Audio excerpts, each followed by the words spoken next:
शहर में पुरसाकरो हमेशा पुरअमन आहे ऐं इंशाअल्लाह हमेशा पुरअमन रहंदो।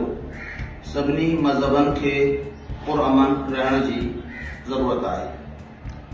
असां वज़ीर तालीम जे कयल फ़ैसिले खे रद्द कंदे इहो मुतालिबो था कयूं त इंक्वायरी टीम खे असर नौ तश्कील ॾिनो वञे जंहिंमें सभिनी मकतब फ़िक्र जे नुमाइंदनि जी शिरकत खे यकीनी बनायो वञे ताजो साफ़ ऐं शफ़ाफ़ इंक्वायरी थी सघे।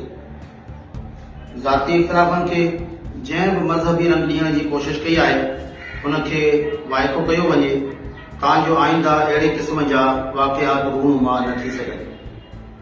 असांजो इहो मुतालिबो आहे त SMC चेयरमैन खे पंहिंजे उहिदे तां हटायो वञे ऐं आख़िर में असां वालिदैन खां इहा गुज़ारिश कंदासीं त उहे पंहिंजे बच्चनि खे रेगुलर स्कूल मोकिलियूं ताजो उन्हनि जी तालीम जो सिलसिलो जारी ऐं सारी रहे।